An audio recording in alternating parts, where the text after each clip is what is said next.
LCS. Now taking over the chair to my left is Sam, Kobe, Hartman, Kensler. Had Jat, now I've got you. It's actually much better. Thank you for being here with me.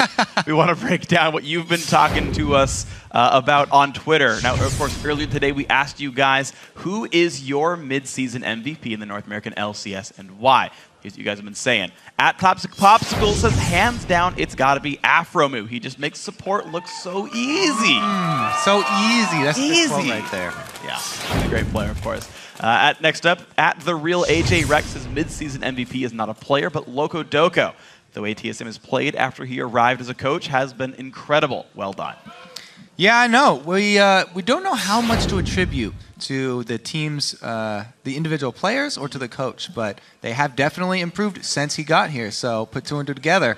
Loco Doco MVP. Loco Doco's been doing awesome, and it's pretty true. Next up, at League of Bex says, it has to be Double Lift. He's playing great while also being consistent. He's #1 in total kills and gold per minute for a reason. That is true. However, the consistent part, he did have a hard, rough day yesterday. He's #1 in catching hooks. He's just getting better at more things. It's okay. Double Lift. He disappears in front of your eyes. He's still #1 in gold per minute, and he still is top in kills, though. That's a good point. Yeah, he's an awesome player, to be sure. Next up, at 87 Nate, is all tech for MVP, makes EG a playoff threat, and gives hope to see Scumbag Crepo at Worlds other than being on the analyst desk. He's going to be there some way. One way or another, we'll see Crepo. Which would he prefer, though? Sitting next to me in the analyst desk or, casting for you? He would probably prefer playing. Playing, yeah, sorry. You casting him. There we go. That's what I meant to go for. It's all right. It worked out. Now, of course, guys, if you want to chime in, send your thoughts to @LOL Esports. Use the hashtag LCS to join the conversation. But for me, I have my own answer because you guys, you write in, you're the real MVP. But now we're going to go ahead and throw it over to Riv and Jat take us into our next match. And as we go, Dignitas thinks they've got the advantage in individual skill, but CLG says it's the team with the better strategy and coordination that will win. Against CLG, last time we made the mistake of not committing to anything, and Nidalee pretty much just took over the game. We couldn't really stop her from just throwing spears at us, so she just threw spears at us and killed us all. The game requires more white-collar ability than blue-collar ability. You can quote me on that. You really need to understand rotations, how much you can take, how much you can do, and having vision control around the map so you can make those plays is really what makes a team right now. It's when we start to falter is when you see us just running around just trying to get something and it doesn't look too good. I think we just got to be a little bit smarter how we're playing the game against CLG because I think we definitely have the stronger individual players than they do. So does that mean they think it's easy? I don't know. Oh. Definitely not. Okay. They are taking this game very seriously. Very seriously. With most of the strongest individual players, I would. Let's get right into our next game, Counter Logic Gaming versus Team Dignitas. This is an important match for CLG as they look to reclaim their share of first place after a tough loss to TSM yesterday. A crushing loss, really. Yesterday, CLG abandoned the tactics that have made them successful so far this split. They went back to those old school picks, like the Orianna with Tristana, but also their old play styles, which was do nothing but farm for 30 minutes and let the other team attack you. Double Lift, who has been such a great performer this split, the best AD carry in North American LCS, had his worst game yesterday, continually getting caught out of position. And maybe this is why. He was so outspoken that he thought the new patch hurt AD carries more than it helped, and they were a nerfed role. But several other carries have been thriving with the changes, and it might be a case the Double Lift is in his own head a little bit. And meanwhile, Dignitas is coming off a big win over LMQ. They are moving forward in the standings, but have struggled to close out their weeks on a high note. Yeah, currently their record in the last game of a week is actually 2-3, and that's really bad considering that they're 6-1 in games at the start or the middle of the week. It's almost like they lose focus halfway through. And Dignitas can't afford to make any sloppy mistakes against CLG because really, when Dignitas wins, everything goes right for them. They get a really large lead early and they just close it out because closing close games is definitely not their strength. they do not win by outmaneuvering teams, whereas CLG is more the team to do that. That's right. We're going to check out the starting lineups as we get right into this one. On the blue side, it's going to be Counter Logic Gaming. In the top lane is Seraph. Dexter in the jungle, Link in mid, 80 carry double lift, and Afremu at support. Yeah, and on the red side, it is Dignitas with Zion Spartan in the top lane, Crumbs in the jungle, Shifter in mid, I'm a Cutie Pie on 80 carry, and of course, Kiwi Kid. And in Bolt today's originator on support. Yeah, the Bull Cut originator indeed. In today's featured matchup, we're putting Dexter and Crumbs in front and center in a battle of the junglers. Yeah, Riv, both of these players have a big influence on the team's overall strategy. And Crumbs has said he's most comfortable playing the support style jungler who just gets the vision for the team and then helps his lanes get ahead and lets the lanes carry it from there. Whereas Dexter does have similar tendencies, but has been trending towards carry junglers and carry jungler builds. We've seen that with his Vi picks recently and the Trinity Force that he tried to build yesterday. But both of these guys have shown they can deviate from standard jungle picks as well, which would be very interesting. Dexter with Vi 3 times, and Crumbs had a whole bunch of Nocturne games earlier as well. Right, as we jump into Champion Select, it'll be very interesting to see who really is the white or the blue collar. Who does more of the work in the office white collar, or who's kind of the nitty-gritty blue collar labor worker who can really get their hands dirty. Above-level strategy at this point, where it's not just brawling in the lane and putting in the CS numbers. Yeah. And it's so interesting between these two teams because CLG, early on in the season, won so many games with minuscule gold leads. They would just outmaneuver the team, and we're all thinking, man, how good is CLG really? Yeah. But if they can't get even in gold, things are going to go badly. If they're ahead, of course they're going to be able to close. And hello, top lane. Zion Spartan will not get a Jax. Cast it in on that purple side. Go figure. Fanned out slow and even on both sides. The thoughts to come in now. Neither team can be taken lightly coming into this matchup. Shifter loses Ziggs, direct bans coming out in the beginning, and a Kale as well.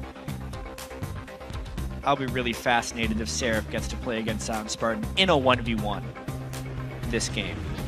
Seraph has actually not had many opportunities to have extended 1v1 lanes against other North American top laners. So much of the game, especially the game that CLG plays, has been about the 2v0 lane where the top laner is completely starved and then gets to join in team fights. And this would be the moment for Seraph to potentially shine against someone like Zion Spartan, or fail, because there's not really too much that incorporates the success of a 1v1 top lane outside of the top laners themselves. Seraph's been having a bit of trouble when left to his own divides, and that top lane has been usually needing a bit of help from Dexter. Has been able to hold off a few leads that people have gotten on him, but never one to come out for himself. Right now with the Lulu, we saw that to great effect last game. We'll see what Zion Spartan decides to pick up. Lulu definitely becoming more of a top lane pick than a mid lane pick, but because it is CLG and Link particularly in the mid lane, we have to remember when Link was at All-Star, his go-to pick that he had success against world-class mid laners all over the place with was Lulu. Team. Yeah. Yep. So there's a good chance they could still run that in the mid lane, which makes mid lane choices for Dignitas have to be a little bit more generic. Like that Orianna. Like that Orianna indeed. I figured it might just be locked in. Shifter has some pretty good control with that champion. And shields, shield on shield for both teams. Really fits his style. He can play very safe with it when he needs to and has a lot of good defensive capabilities since he's the Shifter the unkillable pretty much. Yeah, right. In the mid lane. It also has a really nice side effect of blocking the Lulu-Orianna combination that a lot of teams have been liking to do, just so many shields on potentially a hyper carry. Obviously, that's the strategy CLG has kind of been going away from, but it will be still pretty good. Well, the last time they did pick her, he went 6-0-5. That was with Cutie Pie on Lucian going 5-0-7 as well. Big plays coming out from them in their matchup when they picked up Orianna. Braum coming in. Got some bans today, but it's not going to be in the hands of Afremu this game. Yeah, really interesting there. How far Braum fell behind. Whoa, they actually go... Never mind. For a second, I thought the CLG hadn't picked a jungler. I was like, they go for Vi to take it away from Dexter. But it's actually just them going with Vi because they want to. Obviously, Lee Sin and Elise are banned. Crumb's not a big fan of playing Eve. So at that point, you're either falling back on his Nocturne picks, which have been very hit or miss, or something we really haven't seen much of from Crumb's this split. Yeah, that would be real tough playing a Nocturne against a Braum. You're just asking to be locked down once you get in there. So good choice coming out from Crumbs' Vi. We'll have to see if he actually goes straight damage as well. And wow, a lot of fight capability coming in those last 2 picks of Chronologic Gaming. Trying to lock in that Yasuo knockup synergy, which has been damn good for a lot of teams here. The Aurelia. Oh dear.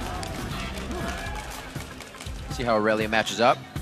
Can close the gap no matter the slow that Seraph's going to put on her. But like we said, if we get that top lane matchup. There's a lot to talk about here. Oh, yeah. Yeah, it really depends on whether they decide to lane swap. Obviously, Twitch's main nerf in this patch was the fact that his base damage was lowered, and his base damage lowered, passive doesn't do as much damage, and it takes longer for him to stealth when he's taking fire.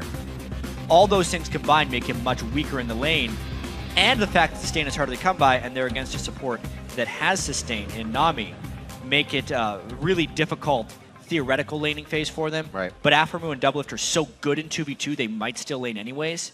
And if they swap, they're going to be giving up a lot of the Dragon Gold. That's just the tip of the way these team comps are interacting. It'll be big. If Dignitas gets any type of lead, they usually throw their foot down. So as the game's about to go live, we will see how the voting stands over at LOLesports.com. It's very close, 52% going over to CLG. Dignitas could win some of that back soon. Yeah, keep throwing those votes out throughout the game, though, by tweeting the hashtag CLG win or DIG win, because we will be updating this very close poll periodically to see how the fans are predicting the outcome.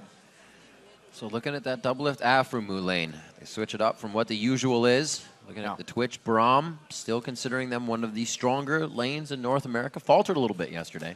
Yeah, well, the thing is, we got to remember that game, Doublelift and Aphromoo got the kill on Turtle. They crushed them early on in the lane with the Nami. It was just the hooks later on in the game that spelled Doublelift's demise, and the way CLG played the mid game. Throughout this entire split, Doublelift and Afro have been proving time and time and again that they are the best. We'll have another chance here in week 6. Oh, the crowd is ready. And the players, they're ready. Big games this week. Even the EG Cloud9 at the very start of the day had so much building up to it because EG had climbed so high in feeling of potential power. Cloud9 had fallen beating the top teams from the bottom. And now we have yet another one here where Dignitas is tied for wins with LMQ at the moment. Can regain that sole possession of first place with a win over CLG, but they fell to CLG in their first matchup in a ridiculously entertaining game. So you can see that just about 40 seconds. That happened 2 games in a row that ward is placed. If you're the support in that brush, you can expect the blue team to be coming through around 40 if they have gone straight out of base. Good time to know. Good wards placed out by CLG. They're going to have Aphromoo place the lane check. Actually, that was Twitch already. They're heavily scouting these lanes right now. They're really trying to manipulate the right matchup for Doublelift and Aphromoo. Have been normally seeing teams just do the 5-man defensive line. And then it's actually, since people aren't getting deep wards, pretty much straight up guesswork as to where the lanes are going. But when they place wards that deeply, it will give them enough time to at least react to the lane they want to go to. Like, for instance, when Kiwi Kid walks through this lane where the Doublelift place, they will know exactly if they want the 2v2. And since Doublelift hasn't doubled back or went anywhere else, they want that 2v2, which means we kind of get everything we hope for. It's Doublelift Afro with a slightly weaker lane against Damacutie and Kiwi, and the isolation matchup between Zion, Spartan, and Seraph. Which I'm super excited to check out because of the consumable picked up by Zion, knowing it's not like instant kill power for him. He's going to stay there to get big. Aurelia oftentimes does have to play extremely passive early on in the lane, especially against someone with the range disparity like Lulu. Early on in this lane, it is very one-sided for the Lulu. We'll see how Zion takes to that. We know he likes to fight. Let's see if he can keep himself out of trouble. Buff's getting taken up both sides of the jungle. And we are off and running for CLG versus Dignitas. Been watching Dexter lately. If he does not make one crucial mistake in the beginning of the game, he usually has a great game. Yeah, it's the thing with CLG. When they've been successful this split, they are so decisive as a team, and Dexter is pretty much always leading the way. But there have been times where they just reach one step too far, which is just natural as far as growing pains of teams go. When you're making aggressive calls, you make some calls that are a little bit over-aggressive, and you get called on them. It's happened a few times for CLG. Yeah. See if they can keep themselves away from that. Cutie Pie being first to the lane with double lift waiting for Afromu. You can see the level 2s to 1s. Trying to get a few auto attacks on. Even Kiwi Kid's getting an assist on that. Great trade and damage. Double lift under the turret's not going to have any trouble though. Afromu still can get those siege minions with the relic. Ooh. Dexter's trying a very creative gank, but he gets spotted by Crumbs. He was trying to dodge the Tri-Brush ward and stop I'm a Cutie Pie and Kiwi Kid from shoving up. But nice vision gaining there by Crumbs. Crumbs clash. Knowing what the deal is. Trying to get some damage down onto Seraph. You can see the consumable being drank up with the elixir. This is just survival for Zion until he gets a few levels under his belt. Zion's going to need about 3 to 4 points in his W before he can start taking Seraph in trades. Just saw this matchup a little bit ago. And it looks like Link actually also leveling his ball movement to keep up with the movement of Yasuo in that lane. Very good bubble, double bubble coming down. Afromu just with the unbreakable. Didn't even have to throw down the stand behind me. Very controlled in his actions. Afromu and Double Lift have been very convinced of Braum's power ever since he's been released. Even if they don't destroy the lane, they know they can come back later on in the game. Especially around level 5, the damage from Braum's Q is often enough to kill if they can get the stun proc just once. And Afromu and Link are probably, for mid laner and support, one of the best communicators for initiation. So to have the Glacial Fissure into that ultimate as well, I'm sure we'll see that. Yeah, they play very, very well together. Ooh, we got one in the top lane. Yeah, one in the bottom as well. The double bubble once again. There's the teleport though coming down. He can't do that. He's going to leave Crumbs in the top lane by himself. PewDiePie is going to get hit up now. A very nice gank back and forth. 80 carries are lost. And Seraph being hit up. One more attack. What a crazy series of events. With the teleport? Potentially, but we're going to have to see both sides of this to really know exactly what happened, because specifically the bottom lane was just Double Lift and Afro getting a good trade. But in the top lane here, pretty much. That's awesome. It's pretty much a bait in at that point, but it did cancel the teleport. Yeah. So it worked in two ways. Yes, it acted as a bait, but Zion actually wanted to go down there. Because if he was down there, they would have been able to pick up the 2 kills in the bottom lane. Because of the flash, they ended up getting 2 kills anyway. But that is just a pretty cool series of with him down there, that could have been some dragon control if they really wanted it. Yes. If they were to come on top of it. That would have been the big win for Dignitas there. So when all is considered, Seraph made the right call of flashing to interrupt, because overall for the team, it benefited CLG. Quick moves from both sides. It's really the first time Crumbs or Dexter haven't clashed heads this time, as they choose to gank different lanes. 6 in the mid from Link, and its Shifter still at level 5. He's been pushed out, so Link may try something hard when he comes back, but he hasn't purchased either. I love the remake on Twitch. Very feel good when you're just having fun in lane. Sweepers coming out for Dig as they still can try to control the map, as we watch Double Lift and Afromu try to take control of this bottom lane. They're up 200 gold across the map and only a few CS to that lane itself. Yeah, yet with the early lane potency of the Nami and Lucian, the fact that they are behind 4 CS and actually down in overall kills and assists in the bottom lane, it means Double Lift and Afromu are winning that out quite handily in comparison to what's expected. Hey, they wanted that matchup. It's going to be something they're playing very strong to win as well. I think it's more they wanted the combination of the matchups, too. They wanted Seraph 1v1 against Zion with the Lulu early on. And Dexter is really spending a lot of time down here. Oh, wow. 2 shots off. Concussive blows there coming in from Afromu's passive. And they get out just shy of 6-2. Well, I guess they're halfway there. So really couldn't have waited all that time to hit level 6. Top lane 52 to 47. Zion's probably actually not faring too badly here, but Sheen first. The kill as well will help out a fair bit in this. Seraph had to make that sacrifice, but he's still going to be the one stuck in isolation with Zion Spartan. Although with just the Sheen, it's really not that much health. He's keeping even-ish in farm, but he still hasn't turned powerful. I think when Zion Spartan gets a Trinity Force is when he's going to try and get powerful, because Seraph is generally building magic resist because he needs it for the mana regen. And that'll make him very vulnerable to the physical and true damage that Zion will be putting out at that point. But you got to wait a while for that to happen. Yeah. Slowly pushing out. We've seen that bottom lane. Oh, Zion Spartan getting some extra damage on. Can't do much damage as a squirrel, but he cuts right through that shield. Surge. Wow. Another Blade Surge with a little bit of W active. Very nice damage. Yeah. So they are fully on their own up there, because the junglers are now focusing the Dragon area more so than anything else. Crumbs is hoping to catch a counter gank on Elise, but he's really far out. The hard thing to do. Dexter's going back. So this really would have been a great initiation by Crumbs in the bottom lane. Link working on his farm as we see Shifter going back as well. Link, a big playmaker, so it's always interesting to see him on a champion that needs to roam very, very hard to make those plays happen. He can do it on Yasuo once the team gets together to help.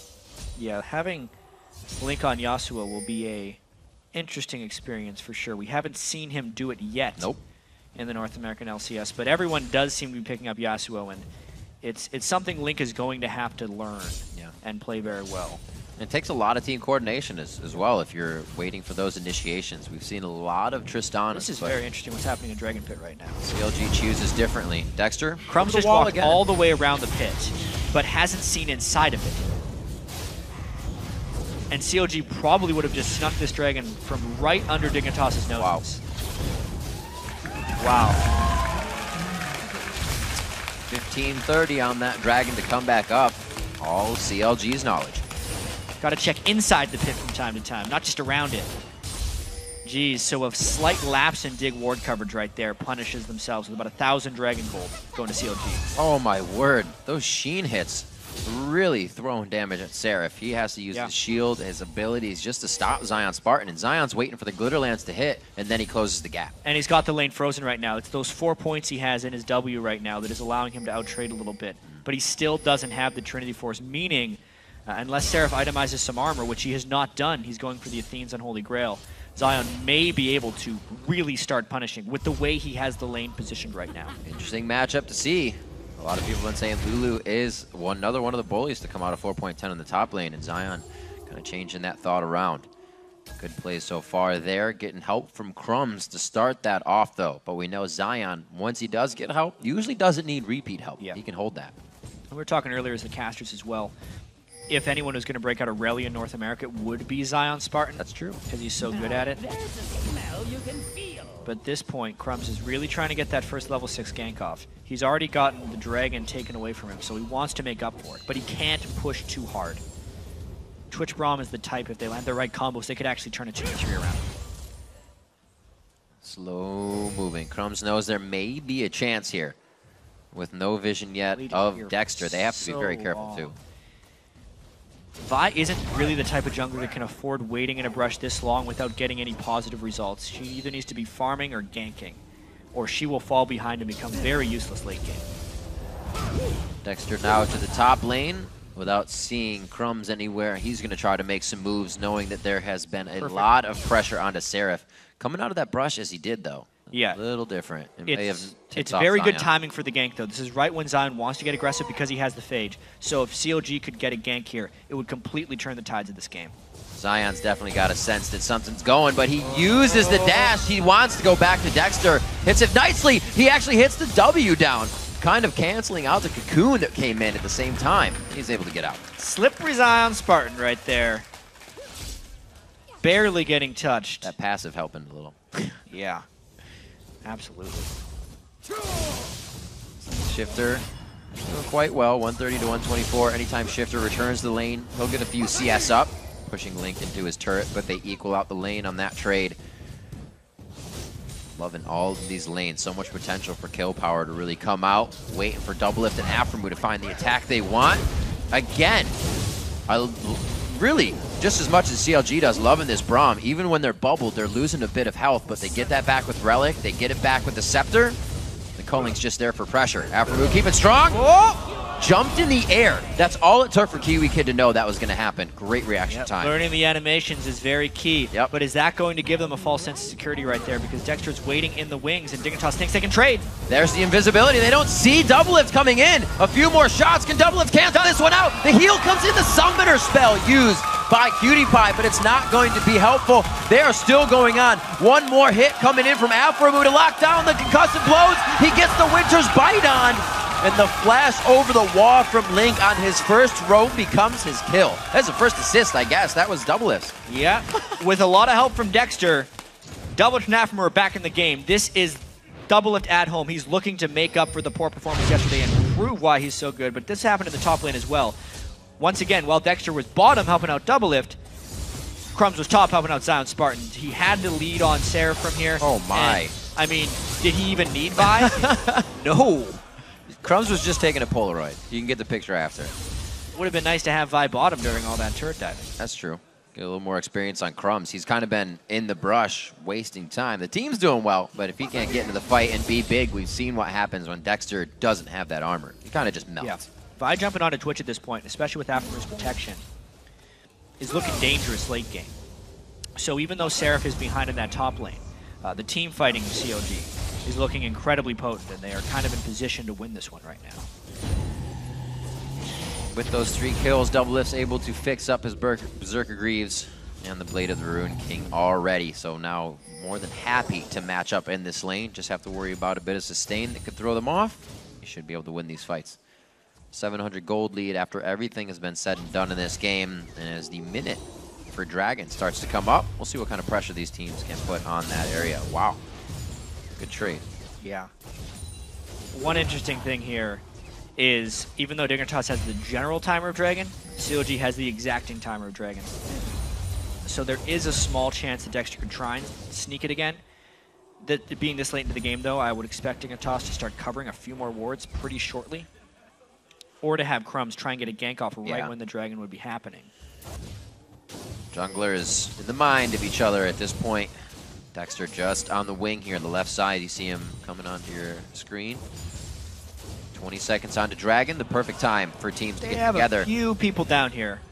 They might just try a brute force dive. They may even be able to turn it through before, but this is a little bit dangerous. Here they come! This is really dangerous. Link is on the way down, and Shifter went up. The fight begins under the turret. A kill from Dexter comes in, but here comes Link. A new challenger enters the battle. He's actually not even needed as Zion Spartan and Cutie Pie are forced back. Dragon for CLG. Dexter and CLG as a whole absolutely crushed the mind games right there.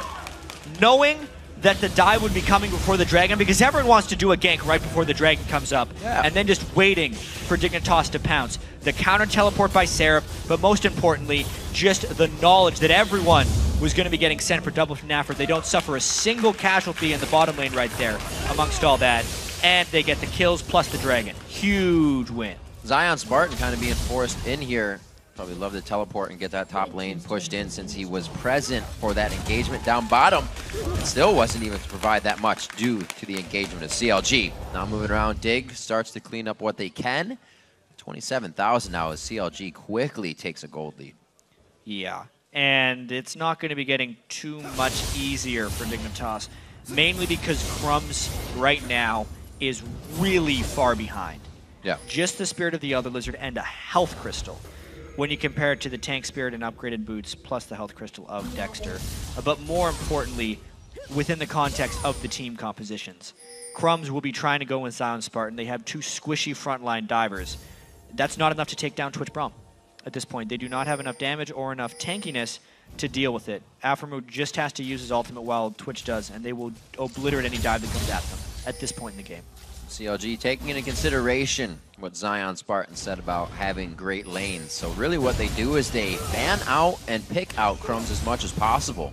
Definitely softened up the lanes enough for CLG to start taking the lead. A little bit of help. Man, he doesn't even know. Oh, what a surprise from Doublelift. That's going to be the kill. And this just means Doublelift feels so strong. CLG is going to start taking over. Yep, this is the Doublelift that had 66 kills over the first 5 weeks of the LCS. Yeah. Just roaming everywhere once he and Afromu have destroyed the lane and helping out everybody else. Zion Spartan was the strongest member of Dignitas. got taken down with ease. It's going to be incredibly hard for Dignitas to feel comfortable in any position if they don't have enough pink wards on the map. They won't even be able to take down this turret here. Not enough coverage for Cutie Pie, but it is prepped. CLG 68%. That's quickly moving up as well. 70% to 30 here as they now group together in the mid lane.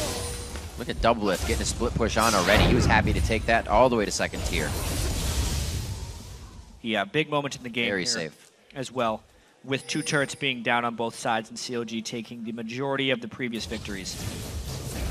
Cutie Pie wants to get to that Ghost Blade, but he started Avarice Blade, whereas Doublelift started Brutalizer.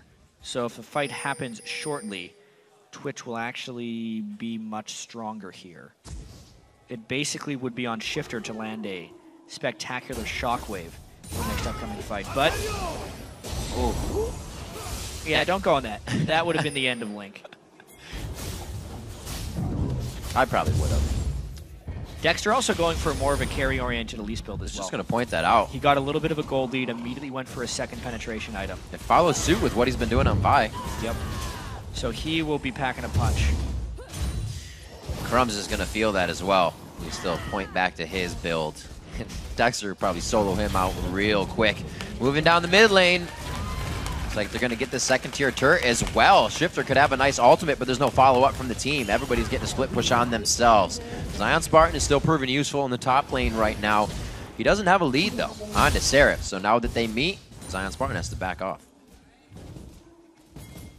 Really seems like CLG is a team much different from what they did yesterday. This is more of the CLG that has been being played all season. And honestly, as far as Dignitas is concerned, it's speaking to some of their problems. They often don't perform well in the last game they play of the week. And once again, they're like a completely different team from yesterday. Dignitas had such a great game against LMQ and of looking quite lackluster here. Crumbs has not been able to find openings on Vi. He is falling drastically far behind. They had a dragon snuck away from under their noses early game. Yet their dragon control was pretty much what won them the game against LMQ. Peculiar match. The coaches are definitely helping, but there is always the possibility that once in the game, if the shot caller himself is the one that's taking the most hits, silence can happen. The calls can be second guessed and things just kind of start to fall apart. Towards the end of the day, the end of a week, it's a little easier to do and fall into those habits. Yeah. And honestly, once you're down 5,000 gold in 20 minutes, coaching goes out the window a little bit, and it's more about instinct and game sense. You don't necessarily coach and say, all right, once we fall behind by 5,000 gold, we're going to do this with our composition. You really have to find these really small windows because the majority of pre-played plans would fail. Oh my word. And if it's not pre-planned, it happens in the blink of an eye. Logic Gaming picking up crumbs.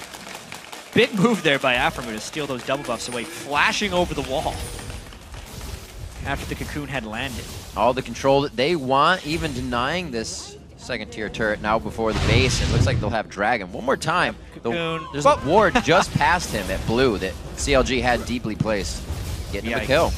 The main thing about that, though, is Dignitas had absolutely no one to retaliate. All the cooldowns got burned on in Crumbs, but everyone else on Dignitas was spread out throughout the map. Still looking good from Zion Spartan in the top lane. Best. Aurelias can be fight changers, but I don't know how much that's going to change. Doublelift's very big right now. 4-1-2, hasn't been back to spend his most recent gold, and Dragon is going to be CLG's once again. Oops. Definitely looking like that. They missed the sweep, even though they saw the ward being placed down. This would be Dignitas' want to get back because they're going to feel like CLG has enough ultimates burned. Zion also burned the Seraph Lulu ultimate up here, so maybe Dignitas tries to force something here. If they lose this fight, the game's over. If they win it, they're back a little bit into the game.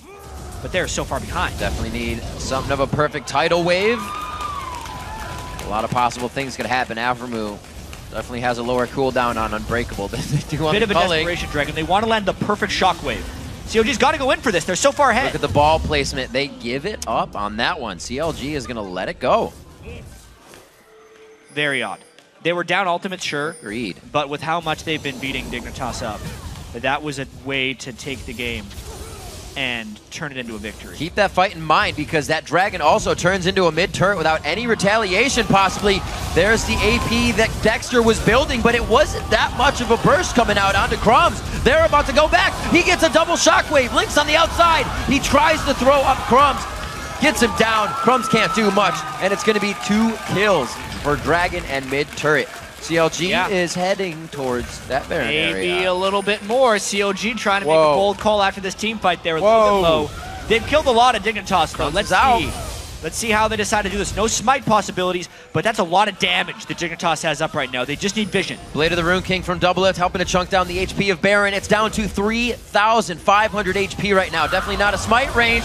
Cutie Pie so far ahead in the fight. He gets picked up. He gets thrown down. Another death. But here comes now. It's going to be Crumbs out of the base. Only Boots won. The brown bags will not carry him to Baron fast enough. It looks like it's going to be Baron going over to CLG. Well, they didn't give up the Dragon, but they got the greater prize. Yeah. Which is the Baron when all was said and done. They waited for Aphromu's ultimate cooldown, which was not up at the Dragon Pit. Instead opted to use that in the mid lane. It allowed them to get a few kills. Then they played the Baron very smartly, knowing there was no smite potential, but instead the fear of a fight. Peeled as soon as Dignitas came for it, and then picked up the kills where they should have. So things back in control for CLG. Absolutely. 2,000 gold sitting on Link, Doublelift, and Aphromu, or just near if you round it up. Doublelift himself, about 2,000 gold ahead of I'm a Cutie Pie, just in stats for champion to champion. And he did his own work to get his kills. Right after he got kills in the bottom lane, he went to the top lane. CLG made sure to get him big before they really wanted to activate what their priorities were. As taking over the side of Dignitas. The boards aren't there yet. With Baron, they're clearing out the waves so they can get a nice push on one of these mid inhibs. Yeah, this is another one of these games for Shifter where when the rest of Dignitas is doing poorly, he shuts down a little bit. He's a very opportunistic mid lane player in the sense that when Dignitas is behind, he still doesn't die because he's not. There's no opportunities for him to jump. Right. One thing that safety sometimes keep you from getting your own kills. It's a blessing and a curse. Right. Right? How Shifter ends up playing these games. He had another game when Dignitas lost to Complexity. He didn't even try using Shockwave until 26 minutes in. Yeah, remember that. He's definitely not one of the players that creates his own action, but is fantastic at cleaning up action when it happens. Coming to mind, the Ziggs triple quadra at the Baron Pit with Orianna. There's definitely the possibility for a skill outplay. Cutie Pie doesn't want to be taking that much damage just right now. They have the sustain from Kiwi Kid, but it's only so much. Getting on these turrets is still hard for CLG. They do have a tidal wave to be messing with. Looks like they're going to go for a bit of a split push. Actually, the whole team's going up now. Yeah, they're just sweeping turrets as best they can. The side turrets are a little easier to take than the mid turrets typically. This is a very exposed turret to defend if CLG wanted to flank around the backside. And Dignitas, as you see, is very hesitant in the way they tried to posture that turret. Textbook plays coming out from CLG. Once they get the lead, able to go from turret to turret, slowly whittling down their opponent. Crumbs still trying to piece together a bit of mitigation of magic resistance in that Spectre's Cowl, as well as the Chain Vest. Can't even complete a second item by 26 minutes in the game. Really tough game for him. There's his initiation right here. He tries to go hard. They get the shockwave down onto him. If there's enough crowd control, they can't turn onto him. But the second they can, he's obliterated. They go for Cutie Pie as well. The great turret microwing in and out by the HP bar of the CLG. And you're right, Jet. They are going to keep going. Crumbs went for broke, and they took everything they could. Going for broke that far from home against a Baron Dub team almost never works out, but it was a desperation move by Dignitas trying to make something happen. CLG just cleaned house. Cleaned house, now cleaning inhibitors. That Baron keeping them quite regened and strong. They use those stats to get in and out quite safely. Not going to be losing any members on that one, but they get 3 and all the way through to inhib. Yep. This is one of the best games CLG has played all year, I have to say. Yeah, very methodical. If you think back to the last time they played, we'll do this replay first. The Unbreakable from Aphromu blocked the tidal wave from Nami, which was a godsend for CLG in this team fight. And then they just decided to obliterate the rest of them. Even though Dexter didn't land the Flash Cocoon, they already had killed 3. can see it's kind of panic mode. Dignitas has a chance to push middle. They get it pushed as fast as possible. Get back and soak up resources. Very tough game for Dig here. I don't think we've seen them really struggle this much this year. They've always had somewhat of an answer and an objective at their own turret, a way to fight back a little bit. But CLG is keeping the stranglehold on. It's definitely something they're adapting at 4.10, stronger than Dig for this game. This game for sure. Doublelift has the Blade of the Ruined King Ghostblade build. Everyone else has been going with the first pick, Lulu. Shows the new top lane pick priorities, at least in the context of the overall game. But just to get back, the first time Dig and CLG played, Dig was pretty much ahead in most facets, except from, and then CLG beat them by rotating around the map. Typically, most of CLG's wins this year have been very close gold games, where they then just outmaneuver the other team and take a superior amount of turrets. This is a game where they did both, which is something that they're definitely going to want to do if they want to become the top team in North America like their goals are. But it's a very good step against a team as strong as Dignitas. CLG is going to do what they can to get in now to the base. Whoa! And that's going to be a flash initiation right onto Link, forcing him out of the fight. No Zanya's there to be used. The Guardian Angel making Link an absolute beast as he jumps into the fight, and he comes out completely alive with the Guardian Angel still up. He went a little bit in that time, but it worked easily because Dignitas is so far behind. This is inhibitor number 2 for CLG. What a move. A few hits here. CLG definitely making quicker work of the inhibitors than they did in their first game. It looks like a shockwave comes out. It's able to grab some damage, but not able to grab the kills. It's all Counter Logic Gaming, way faster than the first game. They're going to be taking out the Nexus 14 minutes earlier than they did in this first matchup. Counter Logic Gaming in 29.5 minutes takes down Dignitas. Fast and clean. That performance from CLG made short work of Dignitas. I was really interested in the beginning with all the picks that CLG came out with. Yeah. They played them very well, and they really made it a point to take away Crumbs' champion pool. Yeah, that was such a great game, specifically by CLG's bottom lane. I cannot say this enough. There were 18 total kills in the game. Doublelift was a part of 16 of them. Aftermoon was a part of 17. And holy crap, did they play well. So much focus was down there. Dexter focused it. When Crumbs tried to come down there, it was too little, too late.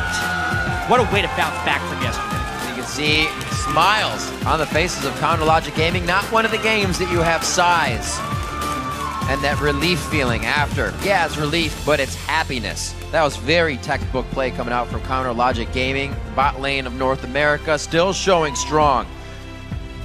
Braum and Twitch lane matchup. Yeah. Haven't been seeing much Braum, that's for sure. A lot of bans. Or Twitch. Sometimes people let him go through. Afromoo definitely tells his own story with it. Some incredibly good Unbreakables. And that, even though there were a few errant ultimates by him, because it's got a really long windup when he throws that down, so it is dodgeable. Right. But as far as the use of his Unbreakable shield, blocking the tidal waves, that was amazing. Always having it up when the Nami bubble is about to land so they don't counter any damage. It pretty much, completely countered. It's so nice on the Nami bubble. He's like, yeah, hit me again. You get a double bubble in lane, and you're like, well, we lost lane. What better to have Twitch open up Ratatat with than a giant shield right in front of him? You know? And for Link, bringing out his first play on Yasuo, you mentioned in the beginning, when he went with Cloud9, he pulled out the Lulu with a brand new team and was able to succeed with that. His first Yasuo with Counter Logic Gaming, he's able to succeed with that and created the last final initiation in the game with a flash ultimate. Yeah, playing with a little bit of confidence, one would say, and yet just no deaths in that game as well. Him and Dexter as well had the bounce back performance. You know, Dexter was able to hit his aggressive item thresholds, then really take full advantage of having that magic penetration. A little bit of power. No, really, like I said, this is one of the cleanest, best games CLG has played all year.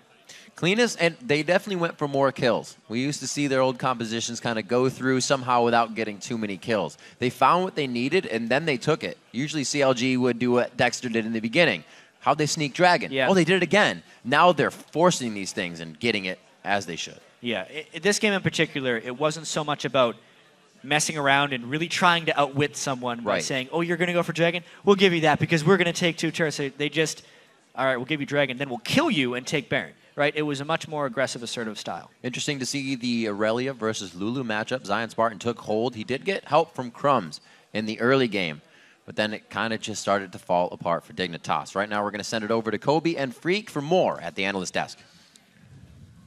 Thank you very much, Riv. What's up, guys? We got Doublelift and Dexter here to join us to talk about that commanding victory under 30 minutes.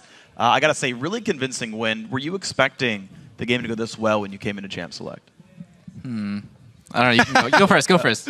Actually, the second I saw picks, we had Braum, Yasuo, Switch. We never showed something of this like before, but we practiced those champions. But we are always slow to show the champions. But the second we locked, like the second I had Elise, and we got Braum, Twitch, and Yasuo mid, and I was like, okay, we practice so much on these champions. This is like basically free. And yeah, we banned out Shifter kinda on his assassins. We banned Syndra, which was a good thing to ban out. And yeah, as soon as I saw all champions locked in, I was like, okay, if we just don't feed early game, we will win the game for sure, 100%. And you guys specifically, when you do get into the game, especially versus Dignitas, it seems like, you seem to have very good counter plans pretty much laid up. Yeah. You are able to counter Crumbs in the jungle a lot, and you guys in the bottom lane attract a lot of attention, and you guys are able to play around that very well. Is there something specifically about this team that makes them easier for you guys to read? Well, their bot lane, I can speak from personal experience, like, they're not very good actors. And by that, I mean, like, when they have the jungler in the brush, or they have, like, Aurelia sitting in the brush waiting to gank us, it's really easy for me to tell, like, we don't have vision of it, and we don't necessarily know, but, like, just based on the map, like, Vi and Aurelia are missing, and they're playing really far up. They're not playing normal.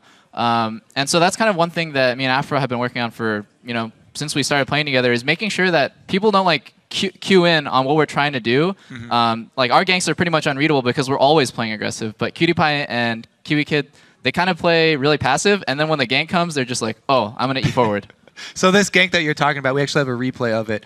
Let's get that up on your guys' screen here. Now, I also, before we play it, I want to ask you about Seraph's communication of this, because he is the top laner up there, and there's been a lot of discussion about, you know, that signal there. He's calling out right now, hey, Zion's not here, like, be worried, or what? No, I think it was Peter, Doublelift's call. He was like, okay, their bot lane is playing really aggressive. 4 men are here, 100%. He called it like 20 or 25 seconds in advance. And he's like, all right, I'm going to come in bot lane and we're going to counter against this.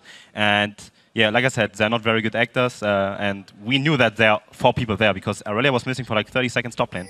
And yeah, we just... Yeah, like previous to this, like, QtPie had E'd forward on me, and he just like did it again, and I'm like, all right, we just need a TP in. It's such a choreographed gank right here, and so, you know, I tell Seraph, get your TP ready when this comes, and Dex is already in position to counter, and I think as soon as I see 4 people on a TP coming in, and like even Link comes, because it's so easy to read, they just kind of back up. They're like, oh god, we've made a mistake, and their bottom lane kind of never recovered from that point on. Yeah, it seemed to be rough the whole time. The thing is, I know QtPie, or at least throughout history, he's been a player who's been sort of a recklessly aggressive player, just kind of randomly. Has that actually fallen off, which makes him easier to read? Well, the first time he ever E'd forward on me was like 10 seconds previous to that gank. So, yeah, I think he has like spurts of aggression, and I kind of just assume whenever he does that the jungler's there, and I'm almost always right.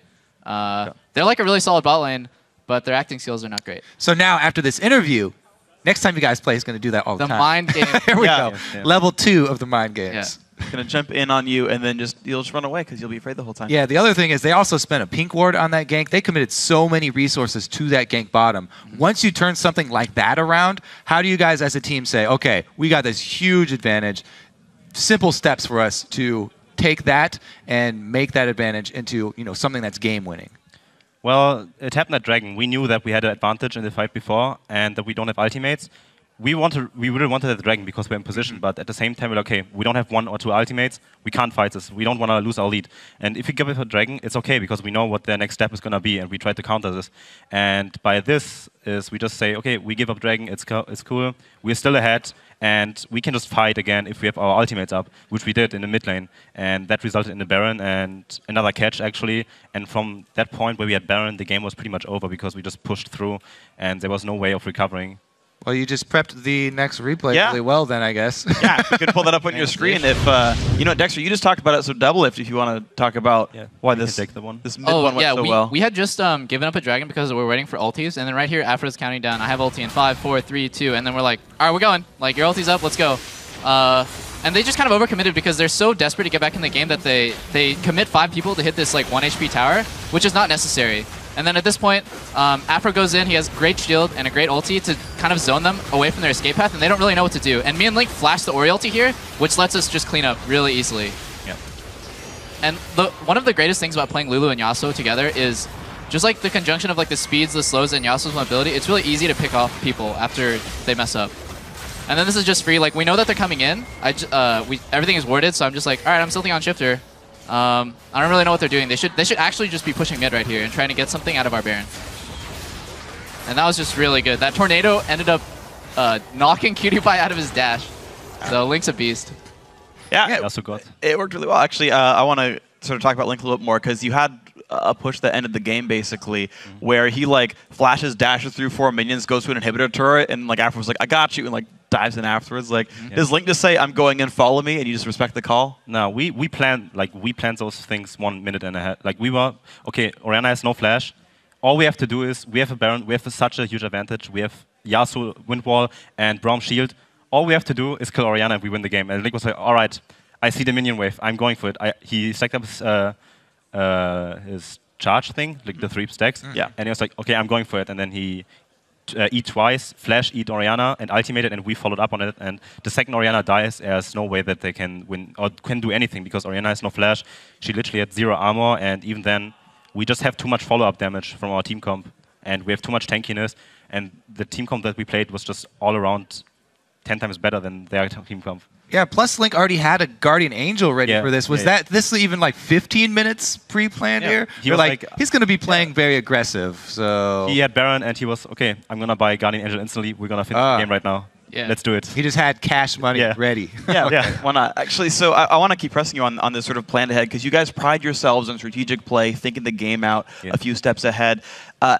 Does that also play into, like, for example, when you're jungle ganking? Like, when you go into champ select, you're like, their Yasuo needs to get fed, or they're going to lose the game. Like, does that sort of dictate what sides of the map you play on? Like, how much does it play into even at the start of the game?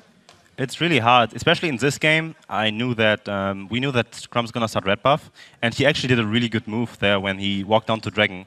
It was at 3 minutes. I was like, okay, I'm gonna E over the wall. I knew that they try-warded, the try-wash was warded, and I knew that if I gank through this pass with the repel over the Dragon, there's no ways I can escape the gank because we knew what they're gonna do. And I was like, okay, I'm gonna repel over the wall to Dragon, and with a Braum, we're just gonna kill them, double kill. And yeah, he countered that move. Like he warded there, he walked there at 3 minutes, which is really uncommon because usually the Vi is just farming their jungle. And I didn't really expect that because if he wouldn't have done that, the bot lane would be over for sure. We would have double killed them. Yeah, and I think it was really important this game for me to get ahead, or for me and Afro to get ahead. And we had like a lot of successful ganks bottom lane, and that's like super important because then I can win the other lanes. So like Seraph got his tower taken, he was getting spam ganked. But it doesn't really matter because Aurelia can never, ever CS. Because anytime she does, I'm just going to stealth up on her and kill her. And like one time she was even sitting in the brush, patiently just like trying to get XP, and I still killed her. So once Twitch gets ahead, you're pretty much going to take control of the game and win the solo lanes. So no matter how bad they're doing, and Link was doing really well, but I still like managed to blow Ori's flash. Yeah, you did talk a lot last time you picked Twitch as well about ganking solo lanes in the mid game. Do you feel like with the new patch you have more options as an AD carry? Or less options? Well, honestly, I'd always built this build. Even on 4.9, I always went Bork and a Ghost Split on Twitch because I feel like Twitch is a champion where once you get ahead, it's not about split pushing, which is what I like to do, but it's not the best thing to do anymore. I don't care about CS. As soon as I take the enemy AD carry's tower, I'm just going to be killing everyone on the map. Yeah, as far as what AD carry champions, though, do you feel like any new ones have opened up, or do you feel like this is kind of closing? I think that I was like wrong with my initial impressions with Lucian because I never thought to. Well, I did think about going Bork and a Ghost Split on him because he's like my second favorite champion, but I never thought it would be as effective as it would be on Twitch, and I was wrong because Lucian's kit is so strong. He can build something like that and just like melt people. Yeah, seemed to work out really well for you guys. So now, basically, we're 1 game away for now 2 weeks in a row. Every team going 1-1 in the week. Is this like North America like having really absolute parity, or like are people being really inconsistent? Especially us, I think we had like the worst week of practice behind us, pretty much, and we should be really happy that every team went 1-1 because we might as well just go 0-2 this weekend, and we would have dropped the rank for sure. Wow. I expected to go 0-2 after this week of practice, and I'm really, really, really happy that we got 1-1 and we are still tied for first place because basically nothing happened. And yeah, we just have another week to prepare for a Super Week next week. And yeah, this is where all counts. And we took out like a rank 1 team right now with Dignitas. We won against them, which was really important. And yeah, I think this week was more important for us than for anyone else because we had a really rough week of practice behind us. I think right now, out of all times, is the worst time to be looking at standings and trying to use that to see which team is better than another team. Because like people will look at the standings, they'll say, oh, look, Complexity or EG, whatever, that's the bottom of the standings. And that means that they are worse than Curse or whoever is in the middle of the standings. And right now, especially just because of the new patch and because everyone's stepping up super hard, it's like, I think Complexity and Curse and EG and just like every team is just about the same. And then there's maybe like a, at the top, certain teams trying to claw their way up, like TSM, us, C9. And like Dig and LMQ are still in there too. But standings right now, honestly, they mean nothing. I respect Complexity the same way I respect Curse. Well, cool. Well, guys, of course, congratulations on the win. And I guess better than you expected on the week with the win there. So, guys, thanks for your time. We'll see you for 4 more games next week. But we've got more games today. We're going to take one last break while we patch up the Nexus for our final LCS match, Curse versus Complexity. The summer split continues faster than you can say, Bob's your uncle. Don't go anywhere. What? Yeah, it is. How do we play team fights, guys? Win conditions. Clear calls, good plans. They have to come in. We can just put them down. And then clear calls, good plans. Clear calls, good plans. All right, good luck, guys. Clear calls, good plans. Yes, clear calls, good plans. A little bit dangerous. Here they come. This is really dangerous. Link is on the way down, and Shifter went up. The fight begins under the turret. A kill from Dexter comes in, but here comes Link coming out onto Crumbs. They're about to go back. He gets a double shockwave. Link's on the outside. He tries to throw up Crumbs. Gets him down. Crumbs can't do much. There's his initiation right here. Tries to go hard. They get the shockwave down onto him. If there's enough crowd control, they can't turn onto him. But the second they can, he's obliterated. They go for Cutie Pie as well.